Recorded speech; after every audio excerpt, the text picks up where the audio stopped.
नमस्कार, मी विशाल परदेशी. मित्रांनो, सरकार आपल्याकरता काय नेमके निर्णय घेत आहे आणि हे निर्णय शेवटच्या माणसापर्यंत पोहोचतायत का, या सगळ्या घडामोडी आपण महाराष्ट्र विशेषमध्ये आज जाणून घेणार आहोत. चला सुरुवात करूया. पहिली घडामोड अशी आहे की मुंबईच्या वरळीमधील बीडीडी चाळीतल्या रहिवाशांना हक्काचं घर मिळालं. मुख्यमंत्री देवेंद्र फडणवीस, उपमुख्यमंत्री एकनाथ शिंदे, उपमुख्यमंत्री अजित पवारांच्या हस्ते 556 रहिवाशांना चाव्यांचं वाटप करण्यात आलं. ऑक्टोबर नोव्हेंबरमध्ये दुसरा, डिसेंबरमध्ये तिसरा टप्पा पूर्ण होणार असून वरळीमधील सर्व बीडीडी चाळ रहिवाशांना घरं मिळणार आहेत. मुंबईकरांच्या हक्काचं घरांचं स्वप्न पूर्ण करण्यासाठी शासन सातत्याने काम करत आहे. पोलिसांना देखील हक्काचं घर मिळणार असल्याचं मुख्यमंत्री देवेंद्र फडणवीस यांनी सांगितलं. याही गोष्टीचा आनंद आहे की आमचे नेते गोपीनाथरावजी मुंडे यांचं जे स्वप्न होतं की पोलिसांना त्या ठिकाणी घर मिळालं पाहिजे, आज ते पोलिसांनाही हक्काचं घर आपण या बीडीडी चाळीमध्ये या ठिकाणी देतो आहोत. खऱ्या अर्थाने लोकांचं जीवनमान उंचावण्यासाठी त्याच्याकडे पाहिलं पाहिजे आणि लाख लोक, 1.5 लाख लोक यांना चांगली घरं जर मिळाली तर किती मोठी इकॉनॉमी जी आहे ही या ठिकाणी मोठ्या प्रमाणामध्ये त्याला बूस्ट मिळेल आणि लोकांचं जीवनमान उंचावेल. आता बघूयात मुख्यमंत्री देवेंद्र फडणवीस यांच्या हस्ते मुंबई महानगर प्रदेश विकास प्राधिकरणाच्या विविध प्रकल्पांचं उद्घाटन आणि लोकार्पण पार पडलं. मेट्रो, उड्डाणपूल आणि भुयारी मार्ग यामुळे शहरातील वाहतूक व्यवस्थेत मोठा बदल होतोय. पश्चिम द्रुतगती महामार्गावरील भार कमी करण्यासाठी वांद्रे वर्सोवा लिंक, वर्सोवा दहिसर आणि दहिसर भाईंदर लिंकचं काम वेगात सुरू असल्याचं मुख्यमंत्र्यांनी सांगितलं. सप्टेंबर आणि नोव्हेंबर महिन्यात मेट्रोच्या 3 नव्या लाईन्स टप्प्याटप्प्याने सुरू होणार आहेत असं देखील त्यांनी म्हटलेलं आहे.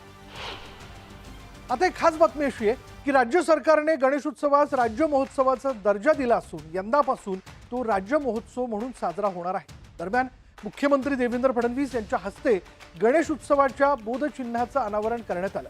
भारतीय सैन्य दलाकडून राबवण्यात आलेलं ऑपरेशन सिंधूर आणि आत्मनिर्भर भारत निर्माणासाठी स्वदेशीचा जागर हे 2 विषयही या निमित्ताने राज्य महोत्सवाशी जोडण्यात येत आहे. हे बोधचिन्ह उत्सवात सर्वत्र वापरलं जाणार असल्याची माहिती सांस्कृतिक कार्यमंत्री आशिष शेलार यांनी दिली आहे. पुढे पाहूयात, जळगावच्या छत्रपती संभाजीनगर रोडवरील चिंचोली शिवारात मेडिकल हब उभारण्यात येते. 66.27 एकर क्षेत्रात उभारण्यात येणाऱ्या मेडिकल हबची उपमुख्यमंत्री अजित पवार यांनी पाहणी केली आणि या मेडिकल हबमध्ये अत्याधुनिक वैद्यकीय महाविद्यालय, सुपर स्पेशालिटी हॉस्पिटल, संशोधन केंद्र यासह आरोग्य सेवेचे सर्व घटक एकाच ठिकाणी उभारले जाणार आहेत.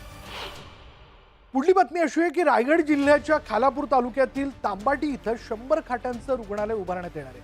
टाटा मेमोरियल सेंटर, एकात्मिक आयुर्वेदिक कर्करोग दवाखाना आणि संशोधन केंद्राच्या माध्यमातून हे रुग्णालय उभारण्यात येत आहे. आणि या रुग्णालयासाठी दिलेल्या 10 हेक्टर जमिनीच्या भाडेपट्टा करारावरील मुद्रांक शुल्कात सवलत देण्यात आली. मंत्रिमंडळाच्या बैठकीत या निर्णयाला मंजुरी देण्यात आली. आता पाहूयात, राज्याची उपराजधानी नागपूर आणि राज्याची सांस्कृतिक राजधानी पुणे या 2 शहरांमधील प्रवासाचा वेळ अवघ्या 12 तासांवरती आला. राज्यातील ही 2 महत्त्वाची शहरं आता अधिक वेगाने जोडली गेलेली आहेत. या दोन्ही शहरांदरम्यान वंदे भारत एक्सप्रेस सुरू झाली. पंतप्रधान नरेंद्र मोदी यांनी व्हिडिओ कॉन्फरन्सिंगच्या माध्यमातून नागपूर ते पुणे या वंदे भारत एक्सप्रेसला हिरवा झेंडा दाखवला. याचवेळी नागपूरमध्ये खुद्द मुख्यमंत्री देवेंद्र फडणवीस देखील या एक्सप्रेसला हिरवा झेंडा दाखवण्यासाठी उपस्थित होते. पुढे पाहूयात, मुंबई झोपडपट्टी मुक्त करायची असेल, पुनर्विकास जलद करायचा असेल तर आपल्याला दशकानुदशके चालणारे प्रकल्प नकोत असं मुख्यमंत्री देवेंद्र फडणवीस यांनी म्हटलं. तसंच प्रकल्प सुरू करून वर्ष, सव्वा वर्षात प्लॉट तयार करून पुढील 1 वर्षात पुनर्वसन इमारत उभी करावी, तरच झोपडपट्टी मुक्त मुंबईचं स्वप्न साकार होईल असंही त्यांनी म्हटलं. पुढे पाहूयात, मुख्यमंत्री देवेंद्र फडणवीस यांच्या हस्ते मुंबईतील मालवणी इथं MMRDA कर्मचारी निवासस्थान इमारतींचं उद्घाटन करण्यात आलं. मुंबई महानगर क्षेत्रातील मेट्रोची सेवा अधिक प्रभावी होण्यासाठी कर्मचाऱ्यांना कामाच्या जवळ निवासस्थान उपलब्ध करून देणं हा या प्रकल्पामागील उद्देश आहे. मालवणी इथं कर्मचाऱ्यांच्या निवासस्थानाची उभारणी करण्यात आली आहे आणि या इमारतींमध्ये अत्याधुनिक सुविधा देण्यात आल्या. आज महाराष्ट्र विशेषमध्ये इतकंच. पुढल्या महाराष्ट्र विशेषमध्ये इतरही काही महत्त्वाचे निर्णय पहा फक्त न्यूज 18 लोक.